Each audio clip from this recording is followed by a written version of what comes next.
Welcome to Park Life Sport. I'm Kieran Nuller with all things sport.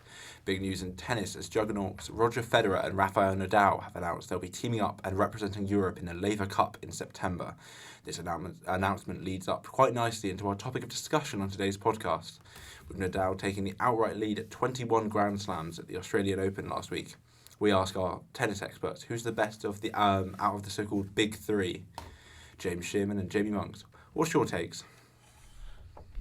Well, for me, 100% Rafa Nadal. I had him as the greatest of all time before Sunday's final against Daniil Medvedev, but I think that just solidified it for me. I mean, 2 sets down, coming back to win, one of the greatest matches of all time. If you look back to 2008, the Wimbledon final against Roger Federer, that was also one of the greatest matches of all time, which Nadal won.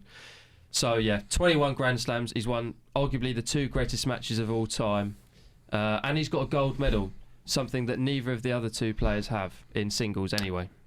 Well, I'll be back in Djokovic today, and I have to say that Australia Open victory, it has to have an asterisk on it, surely, after Novak, #1 in the world, wasn't able to play there. Yeah. Well, I mean, it was his own fault though, really, wasn't it? I mean, he could have planned ahead and got the vaccine. I mean, not to get political, but he could have easily taken part in that tournament if he really wanted to. And you can only play who you're up against. And Nadal played against Daniil Medvedev, who beat Djokovic in the US Open last year, and he took him to the sword. So, I mean, I don't think you can argue that because such and such isn't in the competition, he doesn't count. I mean, exactly. I think everyone's missed based on injuries, and I mean, obviously Murray in the prime of his career missed half of his half the game, the Grand Slams he could have won because of injury. So I don't think that's a fair argument necessarily. Well, that's your point. But what I will say is, for me, when all 3 are retired, when it's all said and done, I know who's going to have the most. Who's going to have the most? Sorry, I just got a knot in the throat there. Who's going to have the most Grand Slams? And it's definitely going to be Djokovic, without a doubt. He's been at #1 for 358 weeks now. I mean, that's just, more than anyone else. His Grand Slam record. We'll carry on. We'll push through. Yeah? You can't go yeah, and say we'll pull through. I've got that on video. Oh my god, that is the right. I had to mute myself. Let's get. We can edit it, can't we? We've got some points there. That's true. That's libel. I'm anti-vaxxer now. True. I love to cough.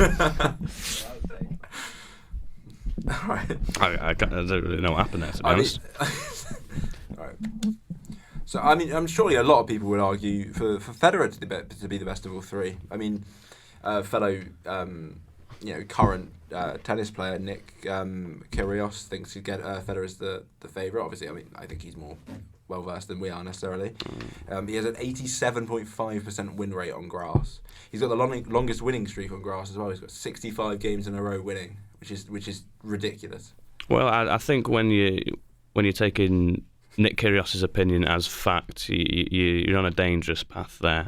But obviously, Federer, he started his career way before either of Nadal or Djokovic, and I think it's fair to say he did sort of, not stat pad, but his opponents when he won his first few majors, definitely at Wimbledon, were definitely weaker opponents than Nadal's opponents or Djokovic's opponents. You know, the likes of Andy Roddick in the final every year. I mean, that just shows you the state of tennis when he was arguably at his peak.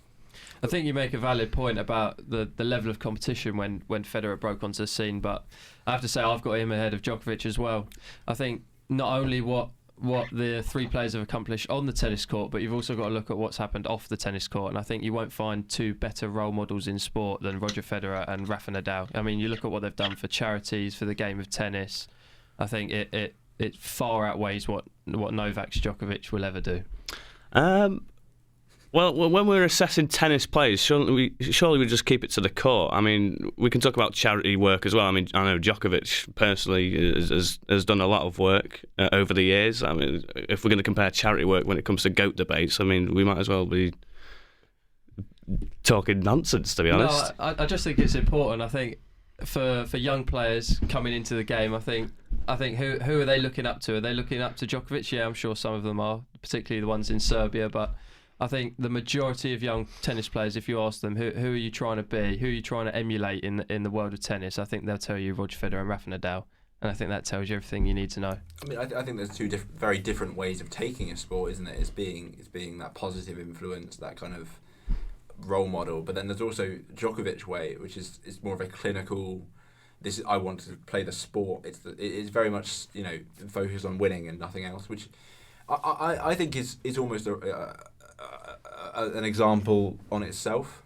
Just to focus on the sport rather than the other stuff. Well, listen. It isn't winning all that sport's about. If you're winning the most, aren't you being the best at sport? It doesn't matter about whether you're a role model or not. I think it does matter. I mean, I completely agree. Winning comes first. Winning's first and foremost. But if you can win with the class that Rafa Nadal and Roger Federer have shown, I think that's even more impressive. And you think of the pair of them, how many battles they've had on the court, how much they've fought against each other, and yet they're still friends. I mean, it's remarkable, really. But talking of winning, I mean, let's talk about Rafa Nadal on clay. I mean, that is domination. Is there a harder thing in sport? Is there a tougher challenge than beating Rafa Nadal on a clay court? I'm not sure there is. 13 French Opens. That is truly remarkable. Yeah, I definitely take that point. I mean, Nadal on clay is basically he's playing a different sport to everyone else, but also 13 French Open titles, and then you look at the rest of them. It's very top heavy when it comes to his major wins. If it wasn't for clay, would he be anywhere near the other two's level? No, probably not. But then you could also say there are 2 Grand Slams on hard court, and don't forget the ATP Tour Finals is on a hard court, and imagine that was on clay. Then Nadal could have 30, 35, 40 Grand Slams, and he'd have won probably 10 ATP finals, and tennis would be a much more boring sport. So I think, to be fair, they've probably got it right the way it is, the way it's set out, and that's why we've got 3 great players very close in Grand Slam titles.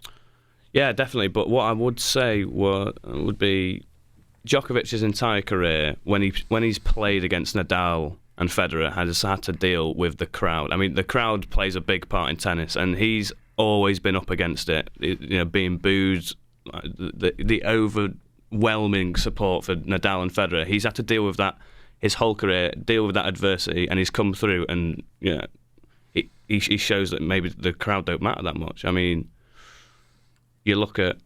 I've lost my point. Edit. I'd say that Djokovic almost uses the crowd as a motivator in the other way, yeah. Isn't it? He's grown into this role of the villain almost in a lot of the final stories. And that's why I love him to bits. He plays the villain arc so well.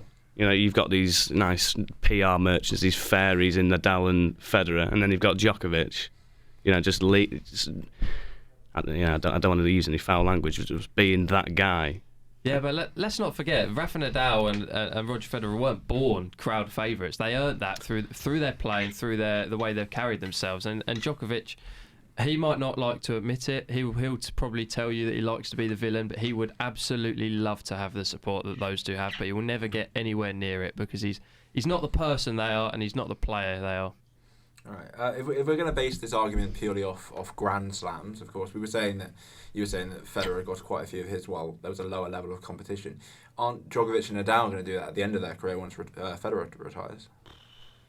Well, they'll still have each other, that's for certain. And then you've also got to look at Medvedev. I mean, for years, tennis has been talking about who are the next generation going to be. Who's going to step up to the plate? Is it going to be Shapovalov, Tiafoe, Zverev, all these young players? But it looks like Medvedev is going to be that man. I mean, like I said earlier, he's already beaten Djokovic at the US Open in straight sets as well in that final, and he put up more than a great challenge against Nadal in the Australian Open final last week. So I think with Federer probably coming to the end of his career now, I can't see him winning any more tournaments. So I think Medvedev replaces him, and that you could see a new big three for at least the next couple of years. Yeah, no, definitely the level now compared to when Federer first burst onto the scene is much higher. The likes of Tsitsipas as well.